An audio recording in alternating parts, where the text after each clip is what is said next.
Hi, I am Professor John Renne. I am from the Department of Urban and Regional Planning. I am the director of the Center for Urban and Environmental Solutions, otherwise known as CUES, and I oversee our two undergraduate programs in our department. Excited to give to you a presentation of our research looking at sea level rise and virtual reality. This is for the Data Science, Analytics, and Artificial Intelligence Conference, and this presentation is titled Visualizing Sea Level Rise Using Virtual Reality.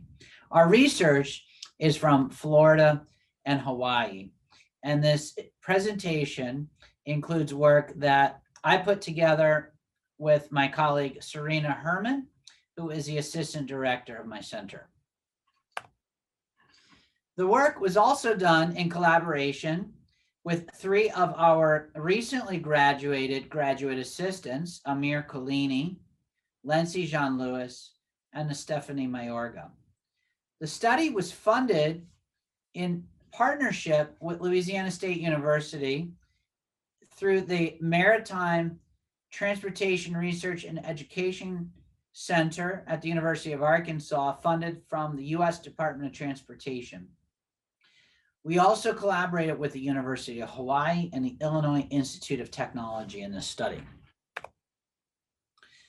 Our research goals were to analyze current communication methods' ability to communicate clearly and succinct information using two-dimensional depictions such as maps, charts, and graphs given through PowerPoint presentations, which is a common way that transportation planners communicate with the public in community meetings.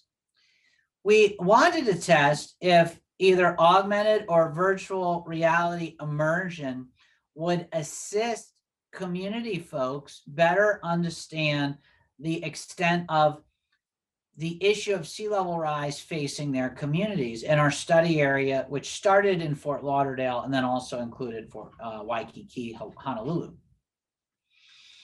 We also wanted to examine the impressions of the people based on these transportation planning issues in a community setting, in a community meeting setting with the use of these VR glasses. Here is a project overview video that takes you through the project in Fort Lauderdale.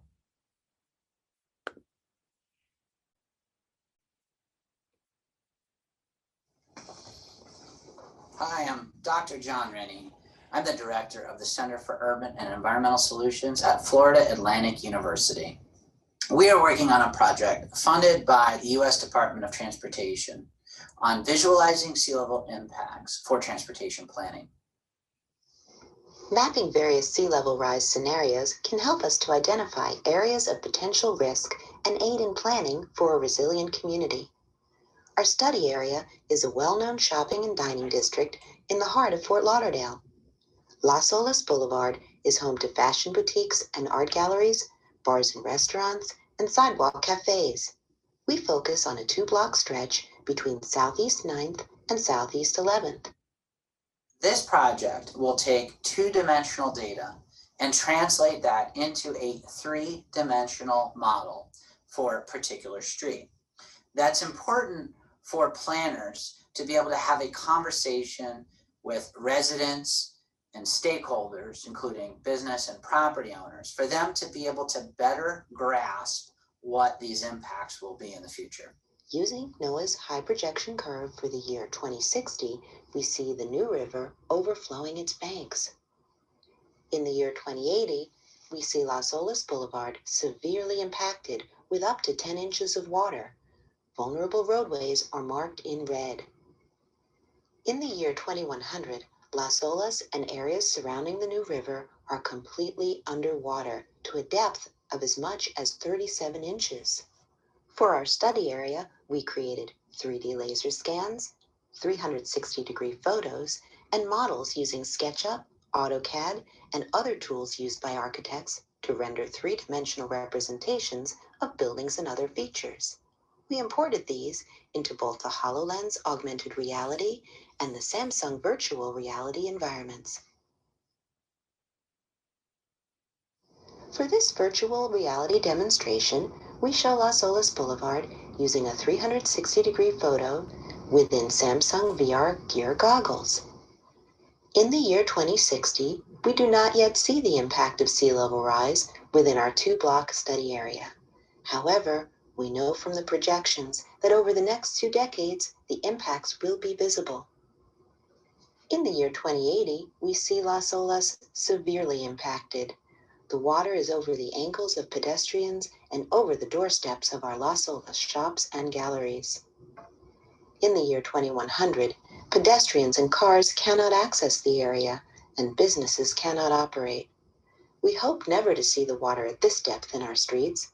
Therefore, planners hope to work with residents and other stakeholders to raise awareness of the issues and identify strategies to avoid a future scenario like this one. The research goal for this project is to study how stakeholders can better understand sea level rise impacts by comparing how people understand the data in typical two-dimensional presentation modes, including photos, maps, and graphs, versus immersion in a 3D environment, including augmented and virtual reality.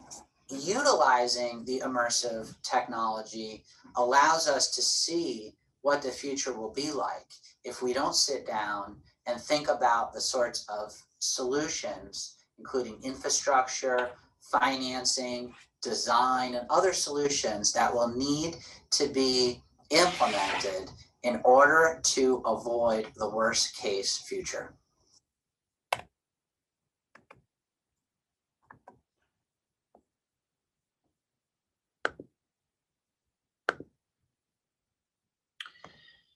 So to get into a little bit more depth about the methodology and the data that we collected in Fort Lauderdale, we held meetings, and these are some photos from the meetings that we held, predominantly in the downtown location or areas close to the downtown of Fort Lauderdale. And we showed them these maps that show the different projections. As the video stated, we want to plan for the worst. So we took the NOAA high estimate going out to the year 2100, shown in orange. We put this into context with the folks to help them better understand the year 2100, and that 80 years into the future is really within the lifetime of children who are born today and certainly grandchildren. And it's about twice the average life expectancy. If you take the average person alive today, they're expected to live another 40 or 42 years.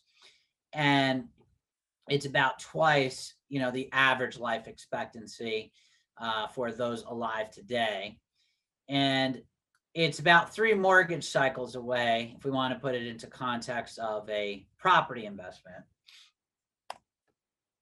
So we utilized the mapping program called the Florida Sea Level Rise Sketch Planning Tool from the University of Florida's GeoPlan Center. This covers the state of Florida. You can zoom in on any part of the state. In this case, we're looking at the study area in Las Olas. And the pixel value 18 shows that in that year 2100, using, in this case, the Army Corps of Engineers high model, there's 18 inches of water in that particular location.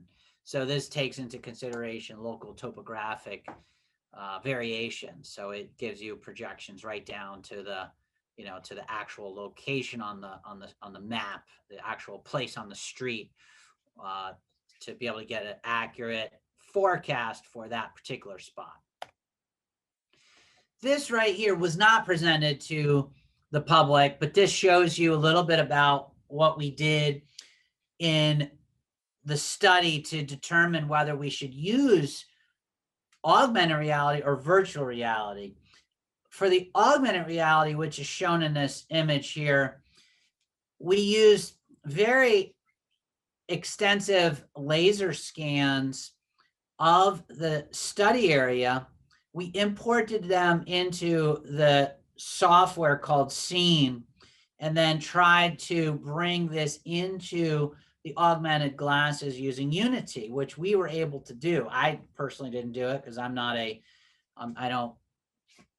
programmer, but we worked on our team with programmers who are able to do that. And this is what you would be able to see. So to a certain degree, a fairly high amount of detail, but the image just didn't really look like the kind of image that I was hoping for. The virtual reality image was much better.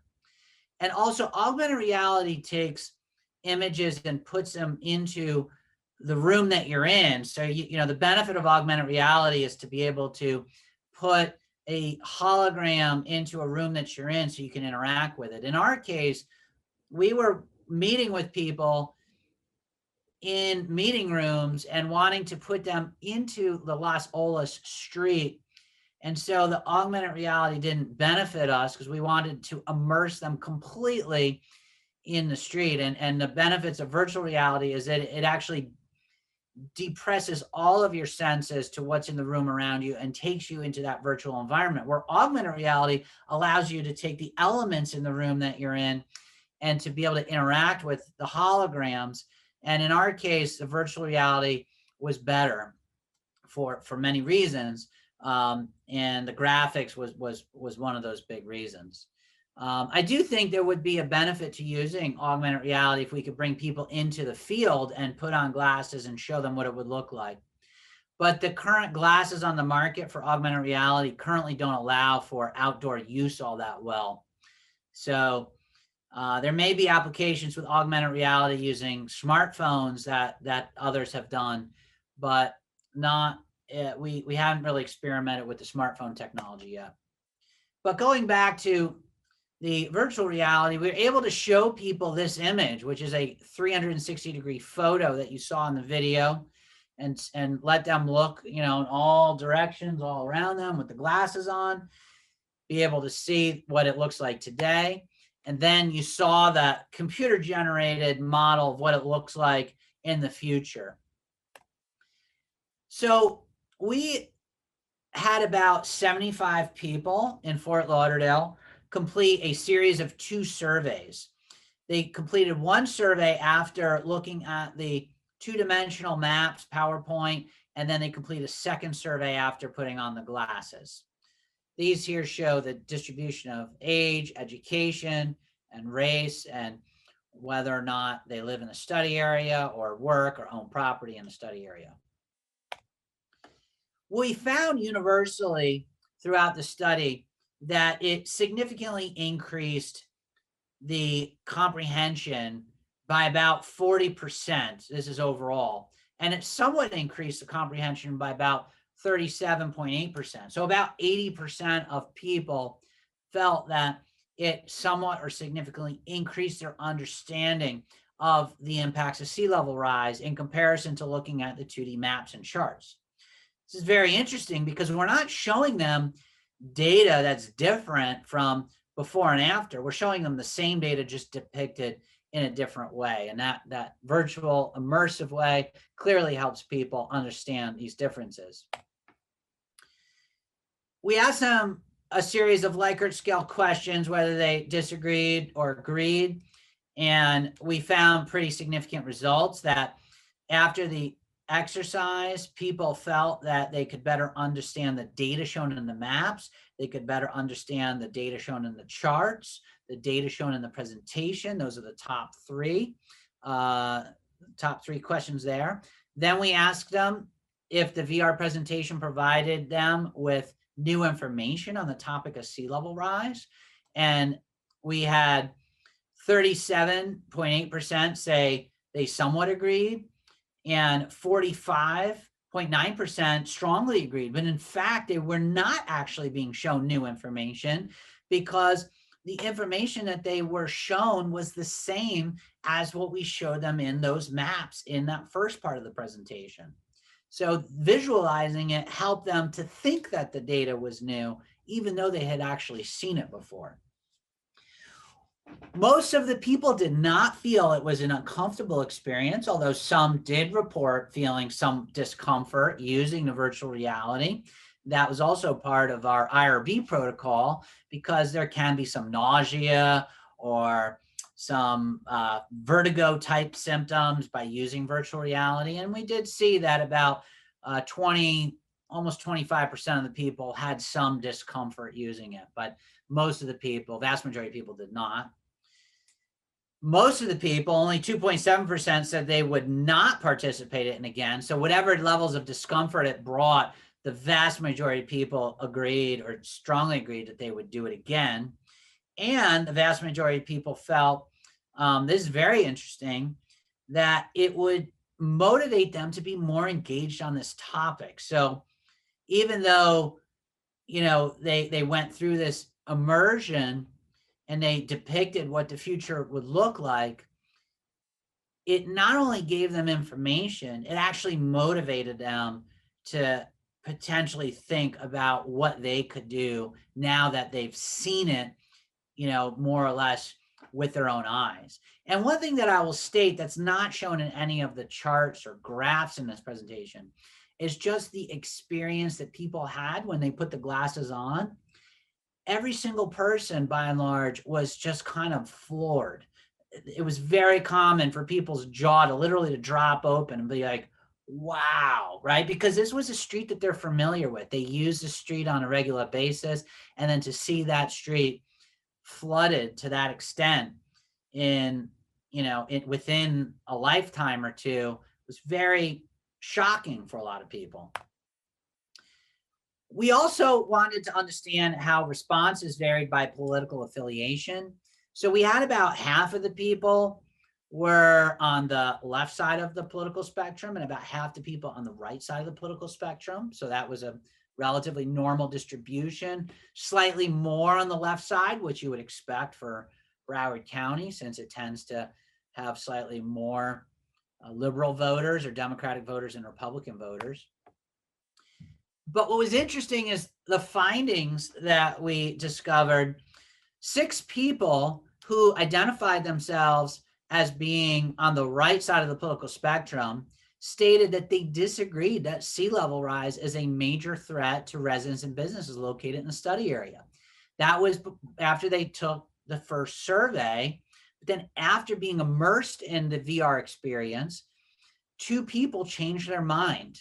And that number went from 6, representing 27%, down to 4, representing 18%. So not quite enough data to draw conclusions on this particular question about political affiliation.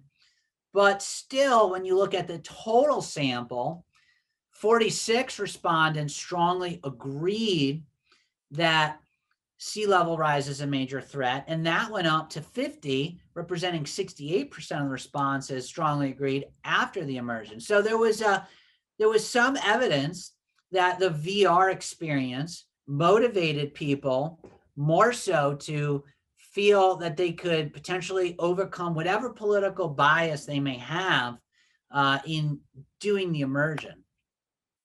So some of the findings were that we wanted to understand the strengths and weaknesses of current communication methods, how planners, professional planners, communicate with folks is typically through 2-dimensional formats. And they show these maps and these PowerPoints and charts and graphs to discuss long-range vision for transportation planning in community meetings. And we learned that the tool of a VR goggles could really help with that. We also determined that the VR, in this case, was much more useful than the AR glasses. And we examined the constituents' overall impressions of transportation planning issues based on community meetings that were supplemented with these immersive reality technology in a workshop setting, supplemented by surveys. And so, this type of research hasn't been done all that much in my field. So it's kind of neat to see that it could be done. And our findings show that there is a significant impact, or at least the preliminary data supports that there could be a significant impact. The statistical data may be still a little bit inconclusive based on the small sample size that we used, but we have a larger sample size in Hawaii, which I'm going to show you here next. And because in Hawaii, what we had to do because of COVID-19 pandemic, we couldn't go there as we had anticipated and conduct these workshops using the same methodology and the same technology. So we had to substitute the VR experience with a animated video that was built into Qualtrics that was used to be able to capture folks' opinions using the immersive video and their survey in Qualtrics, which we're going to show you in a little bit, because even though it's an immersive video, which is not the same as being in an augmented or virtual reality environment, we have spoken to some colleagues that are doing research on this topic at the Virtual Reality Lab in Stanford University, and they have indicated that immersive videos, even YouTube videos, can really help make a big difference. And so we had the same, goals, obviously. So I'm going to show you right now what this is what the folks viewed instead of the VR experience. They viewed this video right here embedded into the Qualtrics survey. This was after they responded to the first video, which went through that PowerPoint presentation. So it's called Localizing Sea Level Rise for Waikiki Beach in Honolulu.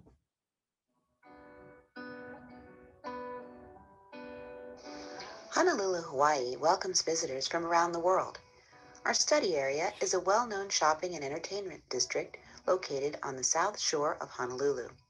The area developed as a world-class surf destination, starting with Waikiki's first hotel built in 1901.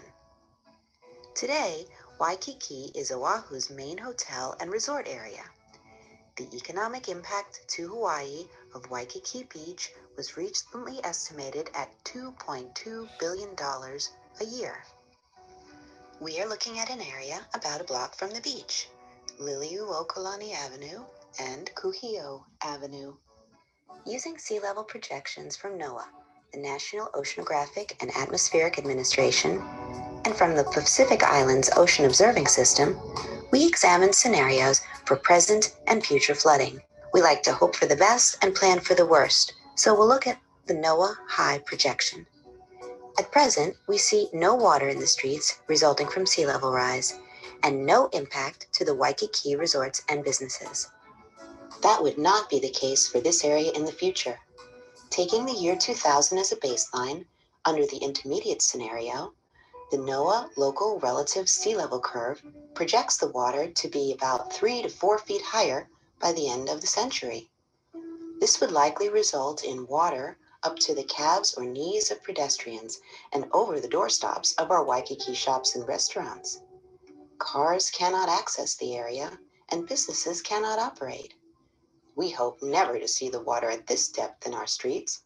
Therefore, planners hope to work with residents and other stakeholders to raise awareness of the issues and identify strategies to avoid a future scenario like this one.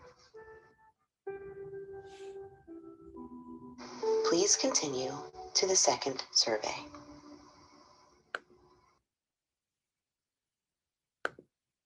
So we just completed that study and have not yet analyzed that data yet. We have over 130 respondents to the study. So we got, we're able to get more respondents based on the online immersive tool that we built. Again, not with the VR, but with the video.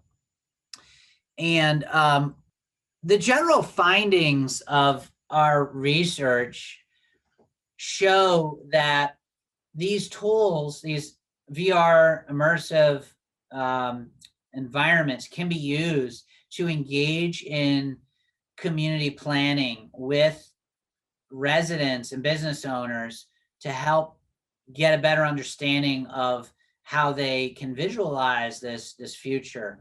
I think there could be implications for this type of research in visualizing other types of environmental hazards. There could also be used to look at visualizing future development, such as new construction and how that impacts people's perception of things. We are also going to be hopefully doing a study. We are finalists for a grant in Palm Beach County, city of West Palm Beach, in collaboration with Stanford University's virtual reality human interaction lab and company called Virtual Planet Technologies and the city to model out not only the future flooding impacts, but to work with the College of Engineering at FAU and to come up with some different engineering solutions and to get people's input on the different types of coastal engineering options that they may prefer. There was a study that one of the partners did in Santa Cruz, California, that is very similar to the work we've been doing and the work that we envision hopefully doing in West Palm Beach if we are successful in securing the grant. So in sum, this is a new area of research in my field.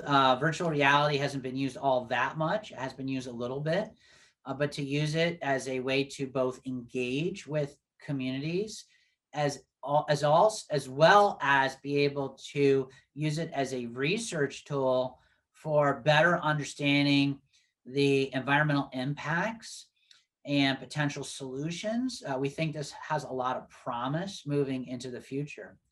So if you're interested, please reach out to me. Again, my name is John Renne, Renne, Jrenne at FAU.edu.